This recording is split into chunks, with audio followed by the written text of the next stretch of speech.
Anime is like nothing else I have ever watched.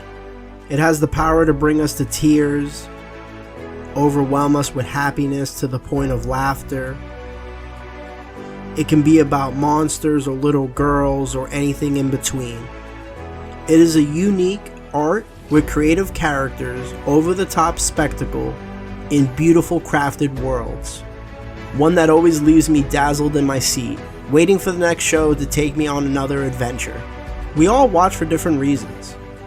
Action, comedy, romance, to get away, to understand, pure nostalgia. Some watched it as kids, others watched it as adults. And there are those who watched it their entire lives. Come, let me tell you my story. My anime journey from when I discovered it up until 2024, where I watched my first season of anime. This is my 25-year journey into the world of anime. But to do that, we gotta take it back a long time ago. Feeling like a dinosaur here, but let's take it back to a year before there was a 2 at the start. I'm talking 1999 New York City.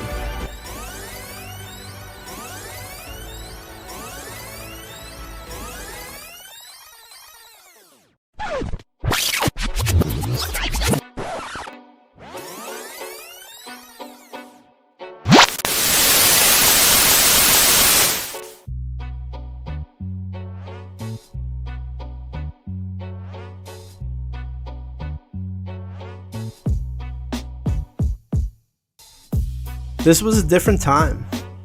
TV told you what to watch, computers looked like this. They had the red button of death that hurt you if you even touched it, but you had to use it. You weren't watching anime on your cell phone. Those things looked like a plastic brick you were lucky enough to play Snake on. I remember around this time my brother had a pager, which was the hottest thing on the block. I'm curious if anyone was about to Google a pager right now, because here it is. Google wasn't something I had at that time. It was a different time. We didn't really have the internet, we were practically cavemen. If you didn't know something, you just didn't know it, especially me at age 6. I didn't know I was watching anime, I thought I was watching cartoons. Growing up, I loved cartoons. I would wake up every Saturday with one plan and one plan only, and that was to watch cartoons all day. You know the cartoons I'm talking about: Pokemon, Digimon, Dragon Ball, Ed, Edd and Eddy, Courage the Cowardly Dog, Dexter's Laboratory, Rugrats. I can go on, but I'm not. I know what you're saying right now. Justin, some of those weren't anime.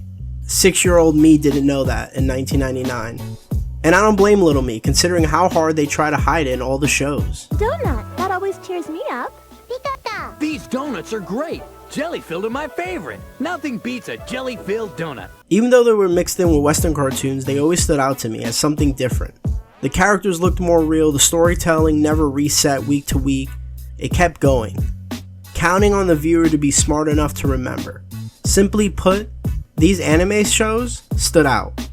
I say it was a toss-up if Pokemon or Digimon were my first anime. I remember playing the original Pokemon games and watching the original anime on TV right before school. Both the original Digimon and Pokemon movie are goated for their time. I remember seeing both of them in the theater when they came out.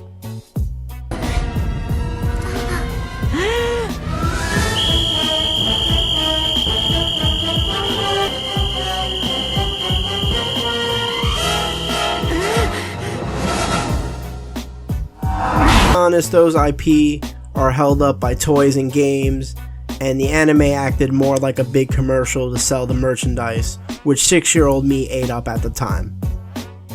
If we're talking first true anime, we have to give that to the granddaddy of Shonin, Akira Toriyama's masterpiece, Dragon Ball Z. Now, between the start of this channel and the beginning of March, we found out Akira Toriyama passed away. It feels wrong to talk about Dragon Ball Z without mentioning the creator, Akira Toriyama. So I'd like to acknowledge him for creating these weird and wacky characters that I carried with me over the years. These characters will forever live on, and this show is possibly the sole reason I love anime today. So thank you for everything you've done.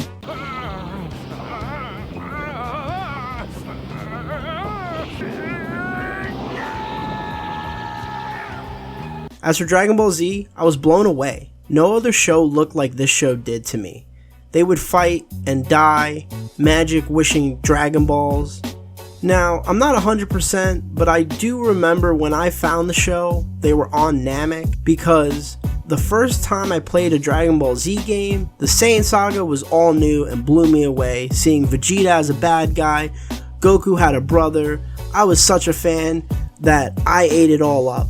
I remember they would air Dragon Ball episodes right before they would air Dragon Ball Z episodes, and at the time, I couldn't put it all together, but I was like, we're watching the young Goku, and then Dragon Ball Z would be about the older Goku, and all I knew was, this was awesome. Nothing else was like it on TV.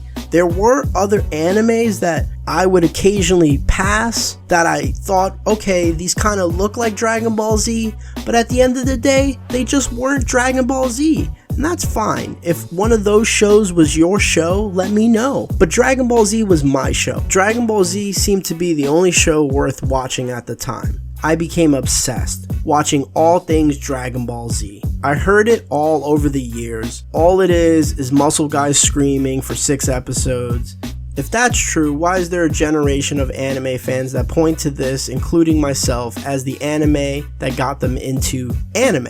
It's called the granddaddy of Shonin for a reason. All those anime tropes we enjoy so much. If Dragon Ball Z didn't create the trope, it damn sure popularized it in the West, if not anime as a whole.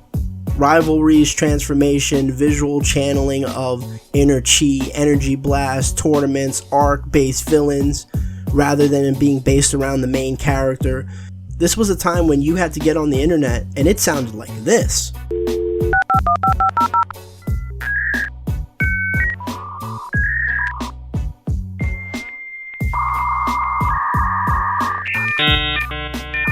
You've got mail. And you prayed no one picked up the phone, because that would kick you right off the internet. You want to complain about a slow connection? It didn't matter if they aired the same episode twice or the whole show out of order. I was sitting in front of that TV waiting for Dragon Ball Z to start. I quickly became known as the Dragon Ball Z kid. And being into anime at this time wasn't as popular as it is being into anime today. For a short period of time, I remember kids in the neighborhood would power up at me as I would walk around. You know, what they did in Dragon Ball Z.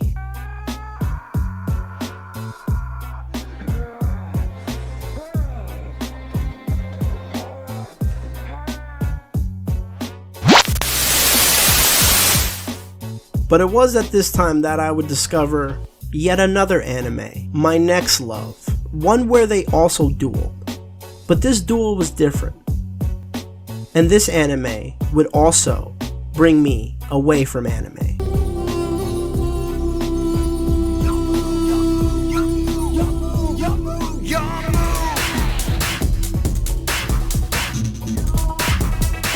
Yu-Gi-Oh! Was definitely my next love. Unfortunately, this show pulled me away from anime as much as it pulled me into anime.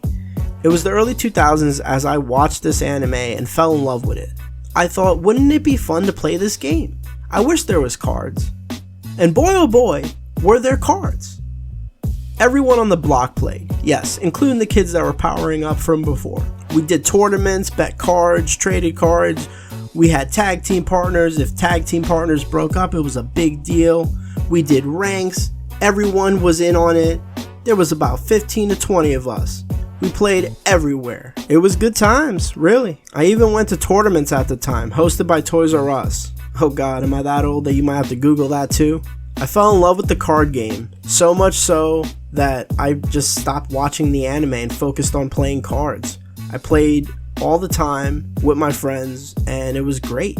I was reaching an age where I was being told to stop playing with cards and stop watching cartoons. So eventually I did. Never really exploring any other shows. I focused mostly on wrestling at the time, which was big. Gaming, the internet was kind of becoming a thing, and we began to move. Never saw shows like Naruto, One Piece, Bleach. I thought my journey had ended there.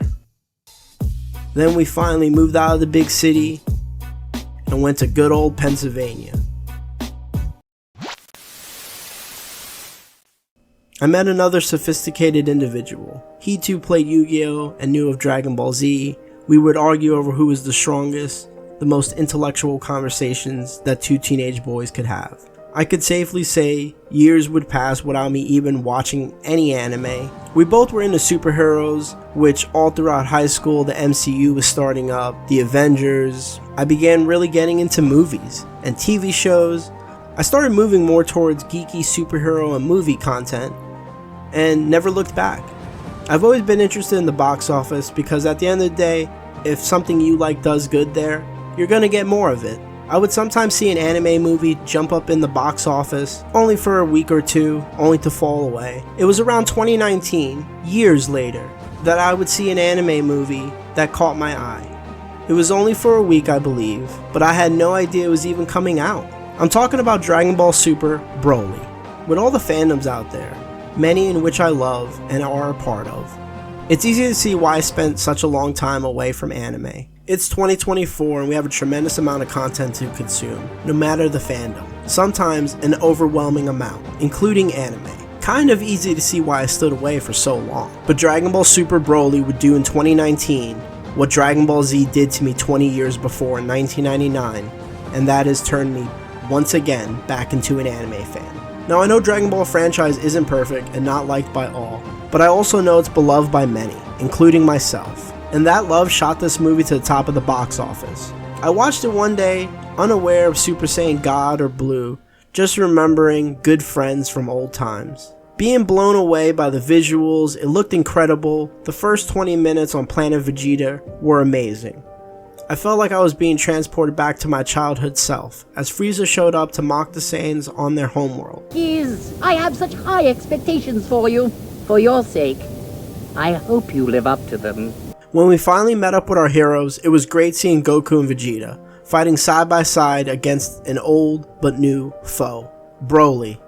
Being an OG fan, I remember seeing the original Broly movie, so the story was a bit familiar to me going into it. The fights were beyond my wildest expectations. By the end of the movie, I felt like I caught up with old friends and didn't want to say goodbye. I remember talking to my DBZ friend, and we raved all night about it. Eventually got into superheroes, eventually got onto the topic specifically of Superman.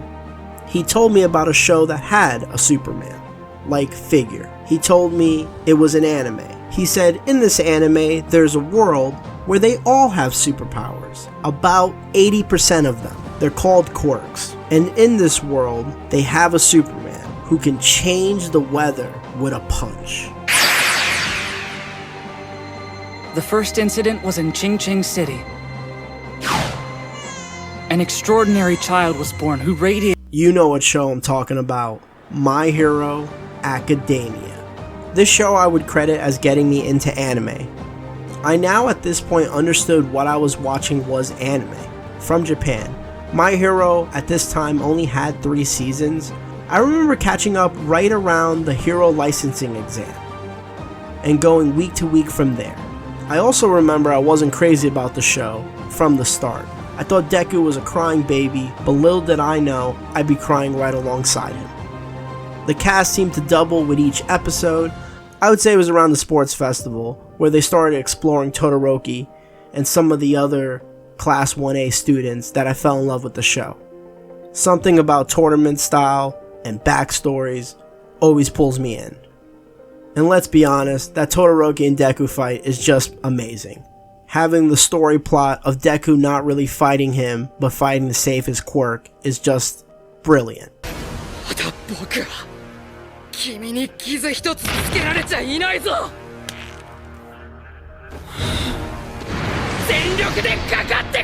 Season 2 had other great additions like Sting, a mass vigilante that thinks the hero system is corrupt and used for profit.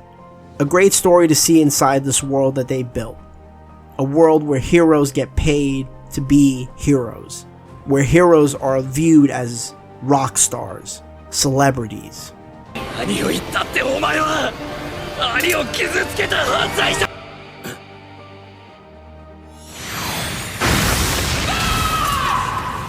This show hit arc after arc after arc. I was blown away, learning so much about the world and the characters. But if I had to pick an arc, I would give it to the camp/save Bakugo.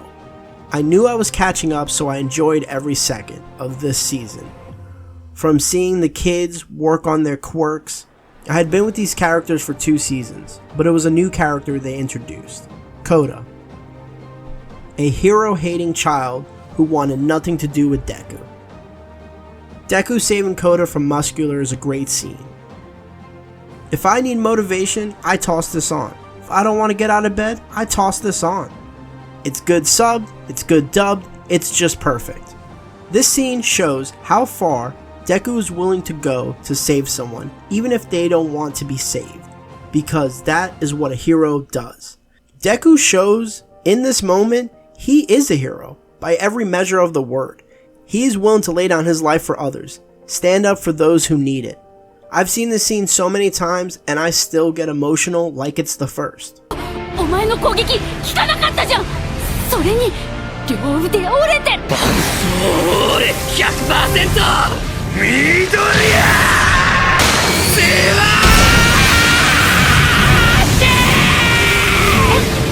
丈夫大丈夫こっから後ろには絶対行かせないから走れ走れ This was also the arc where we got the face-off between All Might and All for One, where we got the great United States of, well, I'll let All Might finish it.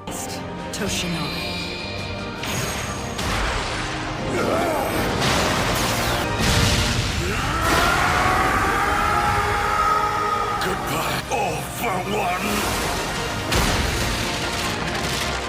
United States of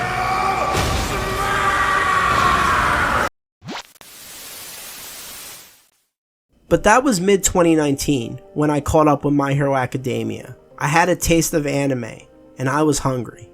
I wanted more. I call these my shonen years. I began making a list of anime that I planned on watching. Most of the recommendations came from my friend, or Watch Mojo list, or another top 10 list. I looked for any show that was like My Hero Academia, really, at the time. So it led me to shows like Hunter x Hunter, Full Metal Alchemist, Dragon Ball Super, Sword Art Online, Fire Force, One Punch Man, 7 Deadly Sins. I just kept finding more shonen. After Hunter x Hunter, another anime, I would consider getting me into anime, but that deserves its own video. Because it was at this point, after watching what I thought was a long anime, my eyes fell on the big 3.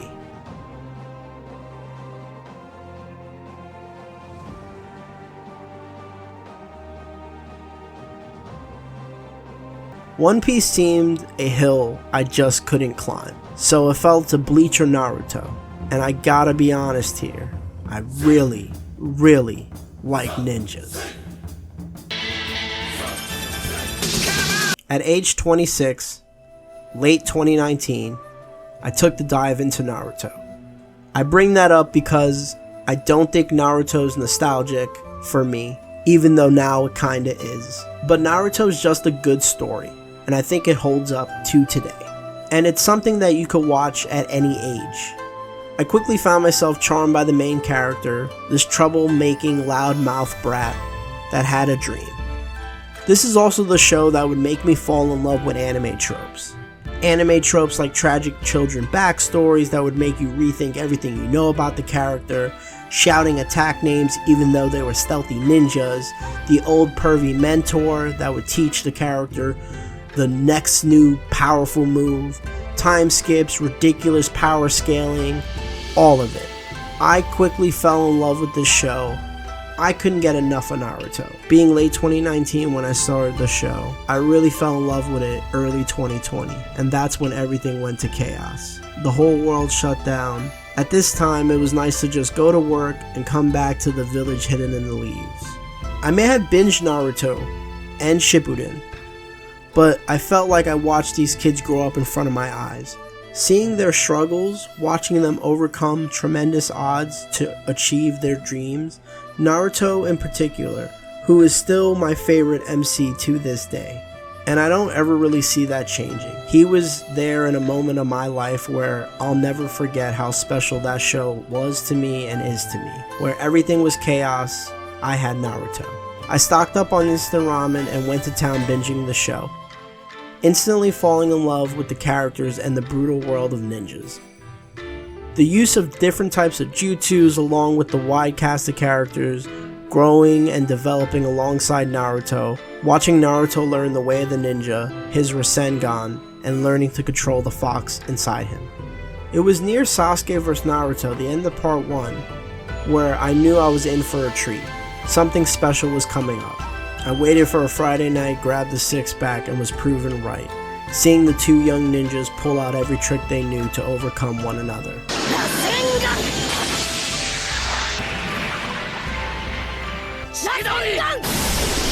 I felt the time skip was special.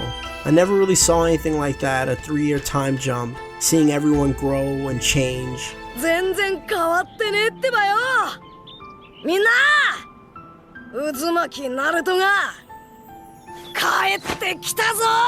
But it was the pain fight that was a real special moment. This was the first time I truly felt the history of the show. Seeing Naruto show up to avenge his sensei was just such a highlight of the show.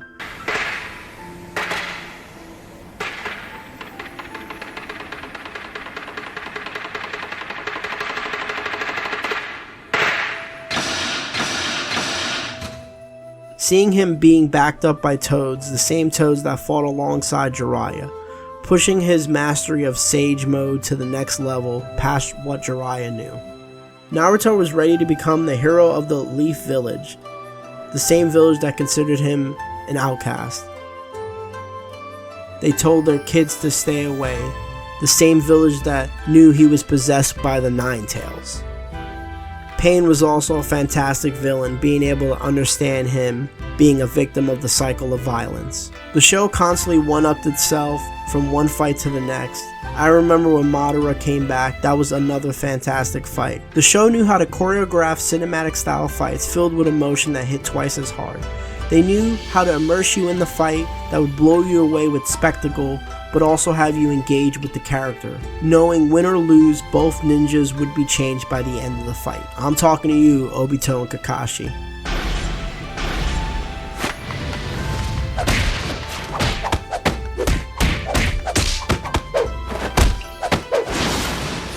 I remember a conversation about superheroes and geeky stuff broke out at work, and the kid next to me mumbling something like, "You watch anime?" And this wasn't 1999 anymore. I turned and looked at him, shouting with happiness, "Yeah, I watch anime. I'm watching Naruto right now." The look on his face changed immediately, from being scared that he asked to being happy he did ask. Anime has a way of forming an immediate kinship among fans. This wasn't the 90s anymore or early 2000s. This was a different time. Anime was cool. Naruto, Dragon Ball Z, many other animes like this were beloved by fans and shown. They aren't ashamed. So now we had something to talk about at work, and we would always talk Naruto. He would talk to me about his favorite characters, I would talk to him about my favorite characters. I told him how much I loved Might Guy, and he looked at me one day and said, "Might Guy will become the strongest ninja for a moment." I didn't believe him, but spoiler or not, I didn't really understand what he meant. But boy oh boy did I, when he opened all 8 gates.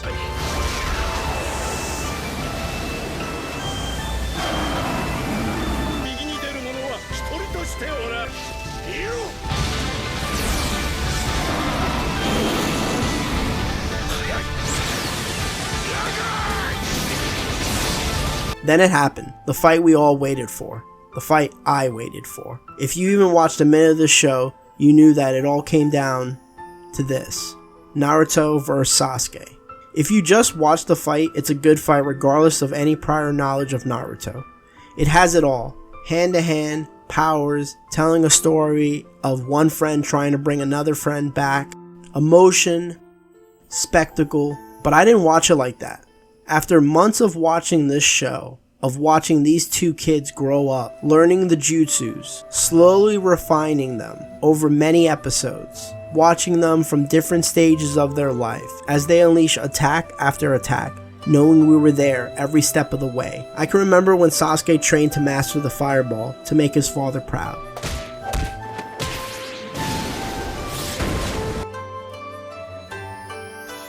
I remember the first time Naruto used his shadow clones. We watched Naruto learn the Rasengan We saw Sasuke unleash Kirin against his brother Itachi, only to do the same against his brother Naruto without hesitation to win the fight. Each attack had lore, history behind every blow. It was beautiful, and no other franchise up until this point, or show, or book, or video game gave me the feeling I had watching these two friends duke it out one last time.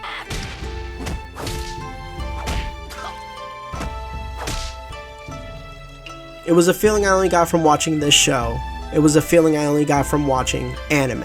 When this show ended, I had conquered one of the big three. I was on top of the world. I thought I knew all I needed to know about anime. And then I hopped on YouTube and quickly realized I was just at the tip of the iceberg.